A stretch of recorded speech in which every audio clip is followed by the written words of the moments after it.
أهلا بكم. قصة غريبة بتشغل بال كل متابعي الكرة الإفريقية. جدل كبير، والسبب فيديو واحد انتشر زي النار في الهشيم بيتكلم عن اتهامات خطيرة ومؤامرة. في التحليل ده هنغوص في تفاصيل القصة دي بالظبط زي ما اتقالت في المصدر، ونحاول نفهم إيه اللي بيحصل. طيب، كل الحكاية بتبدأ من سؤال واحد كبير ومحير طرحه المصدر ده: إزاي وليه أهم حكام أفريقيا النخبة يتم استبعادهم فجأة من قائمة كأس العالم 2026؟ ده لغز كبير، ويلا بينا نحاول نفكك خيوطه. خلونا نرجع لبداية الموضوع، للحدث اللي ولع الدنيا كلها. قرار مفاجئ، صدمة حقيقية جات من أعلى سلطة في الكورة، وكان ليه علاقة بأهم حدث رياضي في العالم، كأس العالم طبعا. تمام، الموضوع بدأ لما الفيفا قبل كأس العالم 2026 أعلن عن قائمة الحكام الرسمية. وحسب الرواية اللي بنستعرضها، الفيفا أكد إن الاختيار كان مبني على أساس حاجتين: الجودة والنزاهة.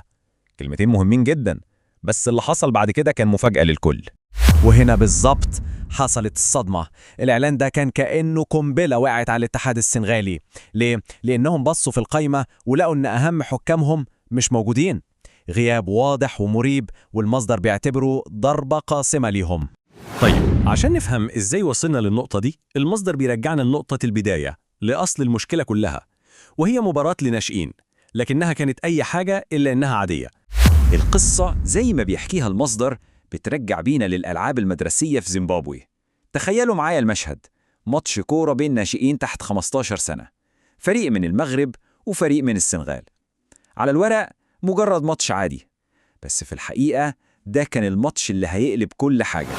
وهنا القصة بتاخد منحنى غريب جدا حسب كلام الراوي. شوفوا المقارنة دي، صادمة بصراحة. على الشمال عندنا لاعبي المغرب، الوصف بيقول أطفال بوجوه طفولية، يعني شكلهم طبيعي بالنسبة لسنهم. بس لما نبص على اليمين الحكاية بتتغير 180 درجة. لاعبي السنغال بيتوصفوا إنهم رجالة، بنية جسدية مكتملة، وكأنهم مش في نفس الفئة العمرية أصلا. والكلام ده مش مجرد تحليل، ده انطباع شخصي جدا من صاحب الفيديو. شوفوا عليه بالحرف الواحد عشان يوصف صدمته. ما قدرتش أقول له يا ابني ده شكله أكبر وأضخم مني، دول رجالة مكتملين النمو. كلام قوي جدا وبيوضح حجم الاستغراب. ومن هنا بقى الموضوع ما بقاش مجرد ماتش كورة. الاتهامات كبرت وخرجت بره الملعب، وبقت بتتكلم عن مشاكل أكبر ومنهجية.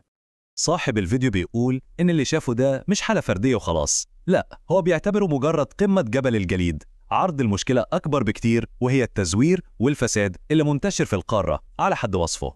طيب، يعني إيه تزوير في الأعمار؟ ببساطة هو إن لاعب أو نادي يستخدموا ورق وشهادات ميلاد مش حقيقية عشان يخلوا اللاعب يبان أصغر من سنه الحقيقي. والهدف طبعا هو إنهم ياخدوا أفضلية على الفرق التانية في مسابقات الناشئين اللي ليها سن محدد. طب إزاي حاجة زي دي ممكن تحصل أصلاً؟ المصدر بيقدم تفسير بيقول إن زمان في بعض المناطق تسجيل المواليد ما كانش دقيق قوي، وده فتح الباب لأن التلاعب في الأوراق دي يكون ممكن. تمام. ودلوقتي هنرجع تاني لقرار الفيفا وقائمة حكام كأس العالم. المصدر هنا بيربط الخطين ببعض، بيقدم القرار ده على إنه النتيجة المباشرة والحتمية لكل الجدل اللي حصل في ماتش الناشئين.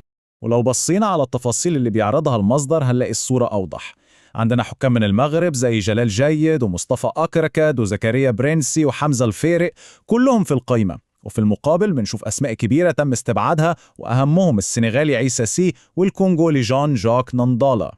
وهنا في رقم المصدر بيركز عليه جدا وبيعتبره دليل: رقم 4 حكام كاملين من المغرب في قائمة كأس العالم 2026، وده حسب الفيديو أكبر عدد من أي دولة أفريقية تانية خالص.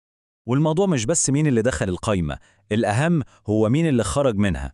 المصدر بيركز على اسمين بالذات: عيسى السي من السنغال وجان جاك نادالا.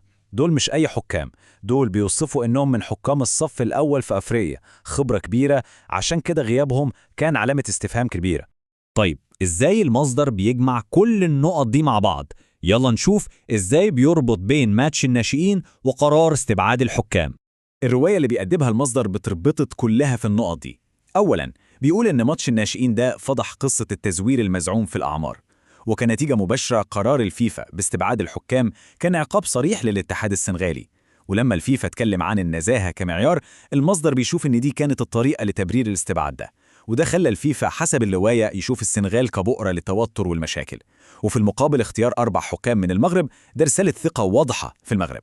إذن خلاصة الكلام من وجهة نظر صاحب الفيديو إيه؟